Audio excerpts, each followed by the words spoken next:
Estamos con Mikel Arriola, ya nuevo presidente de la Liga MX, de la Expansión MX, de la Liga Femenil MX, en fin, un hombre que el día de hoy aparece en el fútbol. Mikel, qué gusto saludarte. Igualmente, Gerardo, gusto saludarte a ti y a todo el público que me ve por primera vez en estas tareas. Sí, tareas que no eran comunes verte, ¿no? Te veíamos en otros lares, te veíamos en otras actividades, pero ya platicaremos de esto. ¿Cómo encuentras, Mikel, después de pláticas constantes, de profundizar en lo que es la Liga MX, cómo encuentras el fútbol mexicano? Pues mira, yo lo encuentro evolucionado, encuentro una liga profesionalizada, una liga estructurada, una liga que se comunica muy bien con sus pares en el exterior, una liga que hoy explica más o menos un lugar entre el 9 y el 10 en importancia de las ligas, una posición privilegiada, tanto hacia afuera como hacia adentro, y obviamente una liga que vive un día a día, digamos que muy interesante en diversos temas, pero mira, yo creo que la liga no es lo que yo conocí cuando era niño. Creo Claro. que ha aprendido a estructurarse muy bien y a profesionalizarse. Ahora, Mikel, en esos momentos que estuviste en cargos públicos, en cargos muy importantes, ¿no? La COFEPRIS, el Instituto Mexicano del Seguro Social, haciendo realmente pues, labores titánicas en dependencias muy, pero muy importantes. ¿Cómo veías a la liga? O sea, ¿tú cómo la veías de lejos? Porque, bueno, es diferente verla como un aficionado cualquiera, porque eras un aficionado al fútbol, no eras un hombre que estuviera metido en el fútbol. ¿Cómo la veías? Mira, yo la veía desde varios enfoques. Yo primero estuve en el sector hacendario, en el sector tributario incluso. Yo fui jefe de la unidad de legislación tributaria, que tiene mucho que ver con los ingresos públicos. Veíamos una buena evolución del fútbol respecto de lo que se veía antes, ¿no? Yo estuve ahí hacia finales de la primera década de este siglo. Veíamos buena comunicación, buena disposición. Después me tocó verla desde el sector salud, donde incluso pudimos juntos pues resolver un tema que era en el momento que yo llegué a la COFEPRIS muy polémico, que era el del clenbuterol. Sí, Incluso claro. ahí conocí a Enrique y ahí conocí a Decio, donde era difícil medir respecto del consumo del jugador, qué venía por carne y qué no venía por carne. Y al final tejimos pues un muy buen mecanismo con WADA para efectos de darle certeza al propio jugador, y eso quedó ahí y todavía se está utilizando, y afortunadamente pues se acabaron esas amenazas de sanciones cuando ves tú que los umbrales de consumo pues son por carne, ¿no? Entonces, y bueno, desde el Seguro Social, para mí también fue una buena experiencia ver el fútbol, porque se trabajó con la propia liga en promover la medicina preventiva a través del deporte. Se pudieron hacer programas con la propia liga, entonces la liga siempre le ofrece una muy buena salida a los gobiernos, tanto locales como los federales, para hablar de cosas buenas a partir del deporte, de la prevención. Entonces, siempre tuve una cercanía importante con el fútbol, además de ser muy aficionado y además también ser practicante del fútbol, además del deporte que yo practiqué toda mi vida, que es el high alai, que obviamente pues ese fue el que me llevó a representar a México afuera, el que me dio muchas Sí, sí, sí. satisfacciones a nivel local, a nivel México. Entonces, pues esa es básicamente lo que yo veía desde afuera del fútbol. Y obviamente, pues uno no hace tantas distinciones entre la liga o la selección. Uno ve al fútbol como un todo, ¿no? Sí, claro, como lo que es, como una parte del esparcimiento y como una parte de la vida diaria y de la pasión, ¿no? Que envuelve al mexicano. esta experiencia que nos decías, ¿no? En la COFEPRIS, con todo lo que sucedió aquella tarde que estaban los seleccionados nacionales y que de repente los tuvieron que sacar de una Copa Oro y que tú estuviste, por lo que nos comentas, en ese proceso, ¿no? De negociación.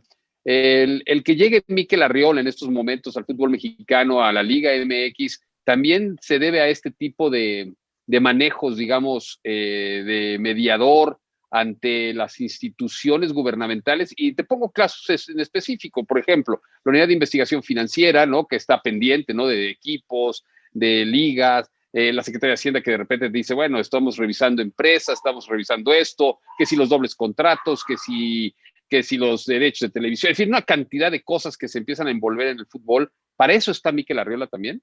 Sí, sin duda. Yo creo que es importante conocer los temas y también conocer qué piensan las autoridades. Creo que el acercamiento con el propio SAT, con la UIF, es relevante porque la voluntad de todos los actores del fútbol pues es transparentar los ingresos de los equipos, es transparentar las contrataciones, es transparentar desde luego cómo se deducen las compras de los jugadores y en eso se ha avanzado mucho. Yo creo que la imagen de la liga, a partir de los esfuerzos de Enrique Bonilla, del propio Decio, de la federación, la imagen de la liga frente a la autoridad ha cambiado para bien, al grado de que hay cercanía. En mi caso, por ejemplo, pues yo como regulador de la salud, pues tuve la oportunidad de regular al 11% del Producto Interno Bruto de México, regular desde medicinas hasta cepillos de dientes, pasando por publicidad, pasando por servicios de salud, pasando por vacunas. Entonces tuve la oportunidad de tener mucha comunicación con muchas industrias con el carácter de autoridad. Y en el momento que teníamos que tomar una decisión, la tomábamos y la explicábamos. Y eso a su vez generaba, yo creo que certeza en los actores económicos de nuestro país. Y después el reto del IMSS, que es ser un macroprestador de servicios. 80 millones de mexicanos dependen del IMSS, 450,000 trabajadores en el propio Seguro Social dependían de mí, junto con una inversión diaria de alrededor de 1,200 millones de pesos. Entonces, las escalas del IMSS son enormes. Afortunadamente pudimos sacarlo de los números rojos. A la COFEPRIS también, de una operación muy poco eficiente, a una regulación de medicinas que permitió bajar los precios. Y esto implica negociación, esto implica hacer política, esto implica acercarse con todos los actores sin generar, desde luego, rompimientos ni tensiones. O sea, eres un muy buen mediador. Por lo que nos explicas, eres un hombre que trata de llevar los objetivos y un fin común de cierta dependencia, en este caso el fútbol, de algo que es pues tan cuestionado, Mikel. La verdad es que nosotros desde que éramos niños y desde que empiezas a tomar ya tu carrera profesional en los medios y empiezas a ver y empiezas a averiguar y empiezas a tener contundentes pruebas de dobles contratos, de no transparencia, de que se involucran personajes raros en el fútbol y tratar de evitar esos personajes que pueden traer actos de corrupción inmersos. En fin, hay una cantidad de situaciones que siempre hemos cuestionado y que sí son complejas de detectar primero y número dos, de resolver. Sin duda. Y yo creo que ahí el proceso de mejora y el proceso de transparencia y de rendición de cuentas del fútbol pasa por el fortalecimiento también de los medios de comunicación, que son los que identifican, que son los que cuestionan, y por eso yo también quiero estar muy cercano, más cercano que nunca, si se puede, a los medios, a la opinión, porque es ahí donde también descansa la opinión y la imagen que tienen desde afuera del fútbol. Desde luego sirve mucho más estar cerca de los medios para detectar algo que no nos guste, pararlo, denunciarlo y castigarlo. El caso de hoy tener un mecanismo como el acuerdo que se tiene con la UIF o el acuerdo que se tiene con el SAT o con las autoridades, con los protocolos que se han tenido para prevenir la violencia en los estadios. Esas son cosas que han ayudado, Gerardo, y desde luego uno no va a poder prevenir cosas que se maquinan quizá en lo oscuro, ¿no? Pero sí tiene que tener la capacidad de reacción para que eso no afecte sistémicamente al fútbol, y yo creo que eso lo tenemos ya de alguna manera en protocolos, y yo estaré muy atento de que no se nos contamine nuestro fútbol, nuestra competencia, nuestra liga, con Claro. algún externo que no quiera seguir las reglas y los protocolos. Ahora, el fútbol para nada está alejado de la política, pero para nada, ¿no? En la política, digo, si yo sin ser un experto y viéndolo y tenemos amigos muy cercanos que lo conoces a la perfección y que he visto cómo se desenvuelve en la política, y vemos muchos golpes bajos que no se le da gusto a nadie, que uno tiene una idea, el otro tiene la otra, y que intentar que todo el mundo esté contento, que todo el mundo esté tranquilo es muy complejo. Aquí, a lo mejor el grupo es muy reducido, pero tampoco se le da gusto a nadie, ¿eh? Tampoco se le da gusto a nadie, que si el árbitro, que si el horario, que si esto, que si lo otro, que si el dueño, que si el estadio, o sea, de verdad estás en una silla muy caliente. Pues mira, la política y el fútbol tienen un elemento de subjetividad muy alto, ¿no? Mucha gente pues tiene su visión de la política muy particular, y también pues todos tenemos nuestra verdad en el fútbol.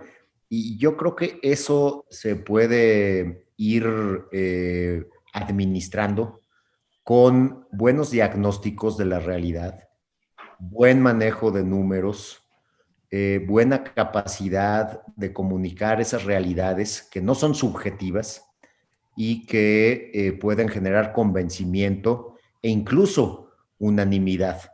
Yo creo que sí hay subjetividad en el fútbol y en la liga, pero lo que también hay es racionalidad. Y si nosotros empujamos hacia las decisiones racionales, con buen diagnóstico, con buen diseño de medidas, con buena ejecución y con buena medición de esas decisiones, creo que le vamos a quitar subjetividad y podemos reducir la conflictividad. Y obviamente yo no asumo ni estoy ilusionado de que nadie me vaya a cuestionar en algún momento o que alguien se vaya a inconformar. Trataré Claro. siempre de explicarlo con métodos objetivos, con sustancia y no con opiniones, porque ahí sí no estaría abonando a que esto mejorara. Sí, no, claro. Ahora, hay varios temas, ¿no? Muchos temas que se van dando.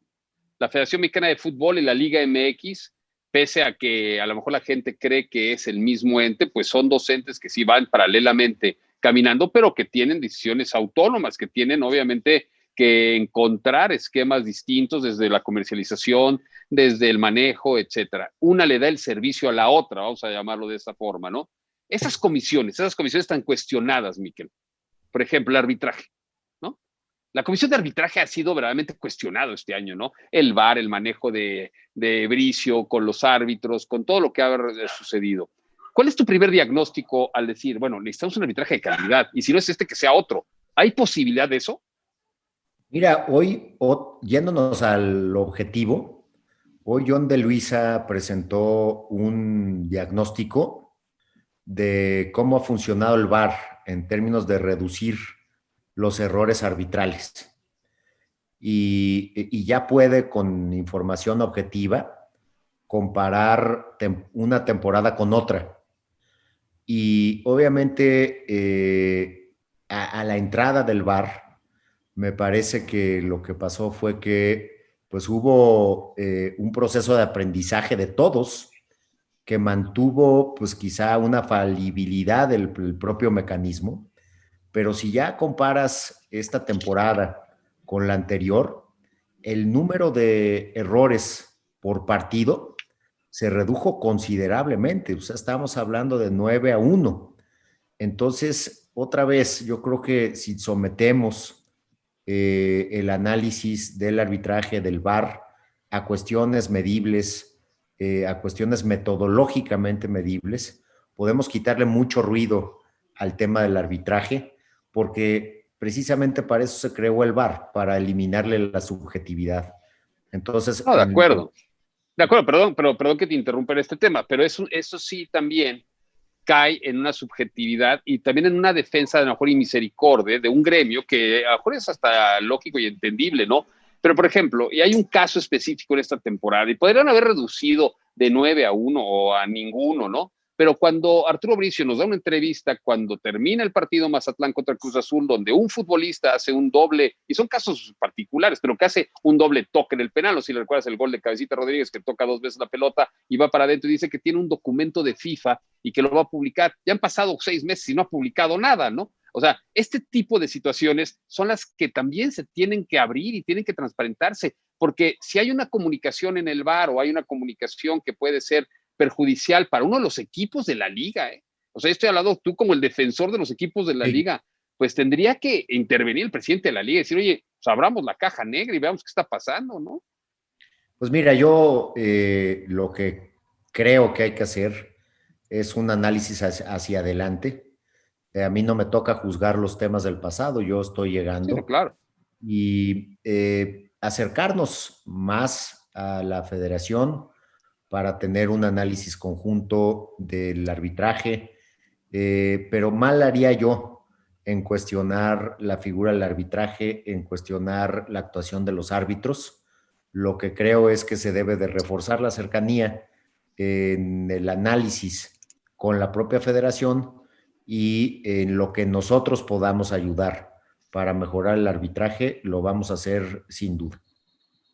Miquel, en el mundo, las ligas de élite manejan sus derechos de transmisión en una bolsa de derechos y el mejor postor lo puede comprar. En algunos casos puede ser exclusivo, en algunos casos puede ser un simulcast, como se llama en el término televisivo, ¿no? Donde, por ejemplo, el jueves, y hay un clarísimo ejemplo en esta final, ¿no? Pumas recibiendo a León en un universo de más de 63 millones de televisiones, donde a la liga eso le conviene porque es una ventana gigantesca de popularidad para los patrocinadores, para la penetración del fútbol, para todo lo que tú quieras. El domingo se jugará un partido en León donde una cadena con Fox Sports que generó 300, aquí tengo los datos de la audiencia contra Chivas, entre 350,000 televidentes o viewers o como le podemos llamar, que es muy bajo, ¿no? Es muy bajo una empresa que ahora que está demandada porque no le pagó a Santos.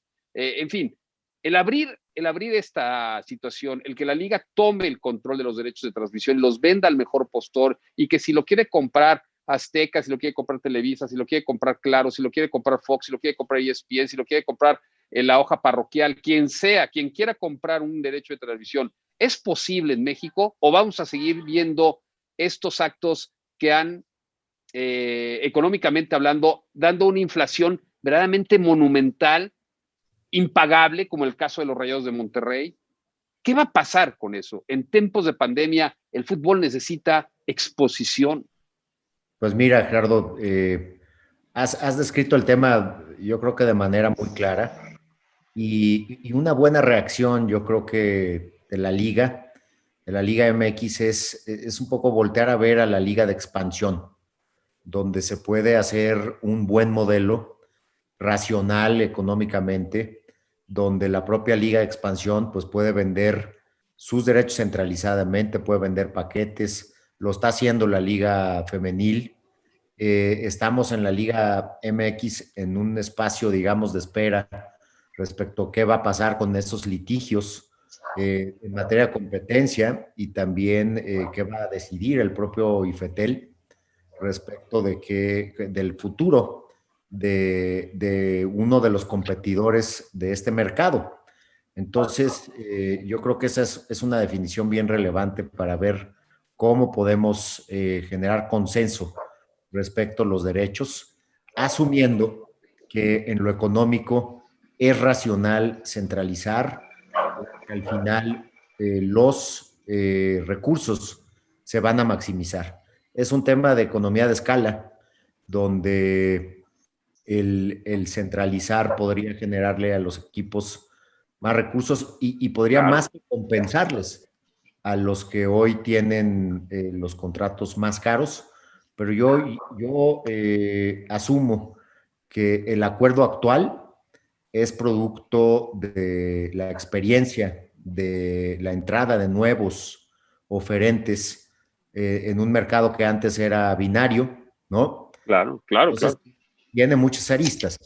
Yo te diría que esto hay que verlo de manera conjunta con los inversionistas de la Liga MX, que son los dueños de los equipos, a partir de lo que viene en materia regulatoria.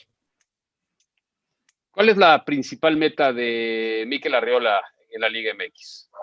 Pues la principal meta hoy es generarle beneficio directo a dos, yo creo que actores centrales del fútbol, que son los futbolistas y las futbolistas y la afición. Sonaría muy etéreo, Gerardo, pero no lo es. Yo lo que quiero es, un poco en la lógica de la que hablamos, de centralización, de maximización de recursos, incrementar los ingresos de la liga para que eso se reinvierta en talento, en jugadores, y que eso repercuta directamente en el espectáculo para seguir incrementando, que yo veo ahí una debilidad porque hemos caído en asistencia a los estadios antes de COVID, frente a otras ligas que han crecido, seguir incrementando la calidad del espectáculo, la calidad del producto que le vendemos a los patrocinadores y la calidad del producto que le vendemos a la televisión para que se genere este ciclo positivo o se refuerce este ciclo positivo que va a redundar en beneficio primero de mejor talento en el fútbol y de beneficio directo a alguien que me parece que es central en esta discusión, que se llama aficionado al fútbol, para que tenga más alternativas afuera en términos regionales, para que adentro tenga mejor calidad, que venga quizá mejor producto de jugadores extranjeros. Entonces, que todo sea para eficientar el funcionamiento. Yo creo que un intangible que debemos de generar los que hoy administramos el fútbol es certeza para incrementar las inversiones. Y Claro. creo que eso en cualquier mercado funciona y es mi objetivo central. Ahora, Mikel, por lo que se nota, por lo que se vislumbra generalmente en estos últimos años del fútbol mexicano, las decisiones de los dueños de los equipos se ejecutan o se desarrollan por medio del presidente de la liga, ¿no? El tener una figura como un alto comisionado que tenga decisiones autónomas, que le diga a los equipos, espérame, o sea, tranquilo, vamos a hacerlo de esta forma, aunque tú consideres que estamos equivocados, vamos a hacerlo de esta forma. ¿Tienes esa autonomía para toma de decisiones? ¿Hablaste de eso con los dueños? Mira, la figura es esa, es el mandato de la asamblea que me dieron hoy fue muy claro en términos de que yo tengo que tomar las decisiones que considere pertinentes y relevantes, porque si no, no se genera equilibrio. Claro. Yo no puedo de